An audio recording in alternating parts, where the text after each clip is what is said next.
Hello everyone. तो आज का जो हमारा टॉपिक है उसका नाम है ग्रोथ एंड डेवलपमेंट। आज हम ग्रोथ एंड डेवलपमेंट के बारे में पढ़ेंगे।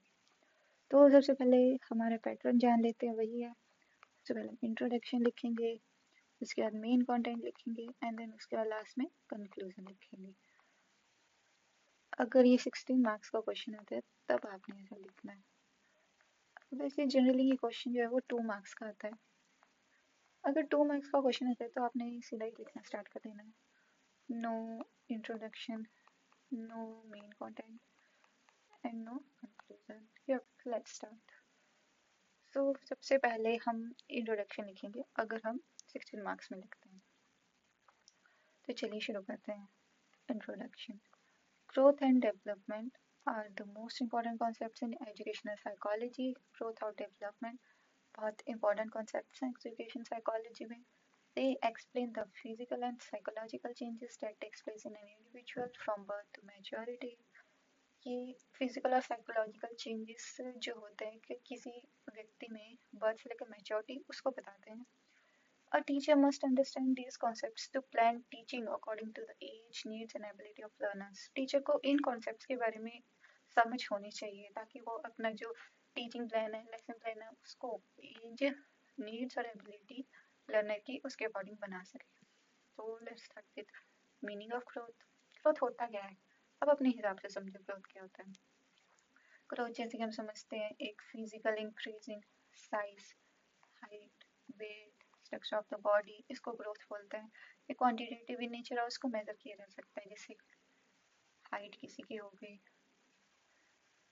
जैसे किसी की 5 फुट हाइट होगी, किसी की 6 होगी, किसी की 4.5 हो गई, ये हाइट हो गया। और वेट हो गया, जैसे किसी का 56 kg है, किसी का 50 kg है, उस हिसाब से इसको वेट बोलते हैं। और ये क्वांटिटेटिव नेचर है, यानी कि इसको हम गिन सकते हैं। Example increase in height, weight, size of the bones and the muscles. अब हम डेवलपमेंट के बारे में पढ़ेंगे। Meaning of development. Development is a continuous and progressive process that includes overall changes in physical, mental, emotional, social, moral, language aspects. It is both quantitative, qualitative in nature. ये both होता है, qualitative भी होता है, quantitative भी होता है। Example in development of intelligence, emotional control and social adjustment. अब हम प्रिंसिपल और डेवलपमेंट अब हम ग्रोथ और डेवलपमेंट दोनों के प्रिंसिपल्स के बारे में समझेंगे। Growth is a continuous process. It follows a definite pattern. It differs from individual to individual. It is not uniform at all stages of the life. It is influenced by heredity and environment. Heredity और environment का बहुत बड़ा role है growth में।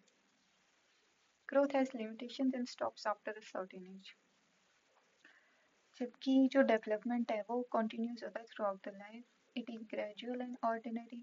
It follows a predictable pattern. It proceeds from general to specific. It follows the cephalocaudal principle, that is head to toe. इसका क्या मतलब हुआ कि सबसे पहले जो कोई बच्चा होता है उसके गर्दन और सिर की मांसपेशियां जो है वो विकसित होती हैं। उसके बाद हेड विकसित होता है, उसके बाद पैर विकसित होते हैं। इस तरह से इसको हेड टू टो कहा जाता है, cephalocaudal principle.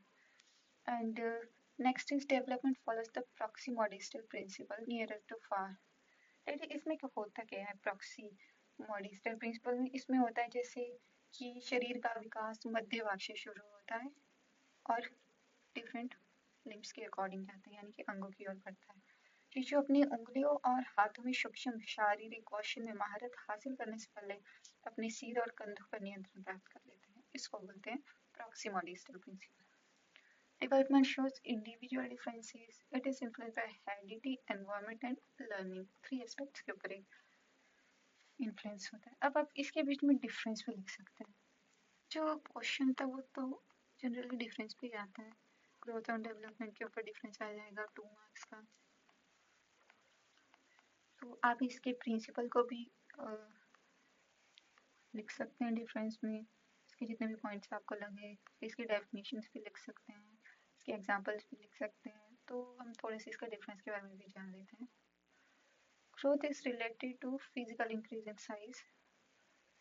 in size, whereas development refers to overall changes in the behavior and personality. Growth is quantitative and measurable, while development is both quantitative and qualitative. Growth has a limited scope and stops after maturity, whereas development has a broad scope and continues throughout the life. इसके differences हो गए. Education importance क्या आप दोनों की? Helps teachers understand learner readiness, helps in planning age appropriate curriculum बनाने में सहायक है. It assists in identifying individual difference, व्यक्तिगत भिन्नताएं को आइडेंटिफाई करने में सहायक है.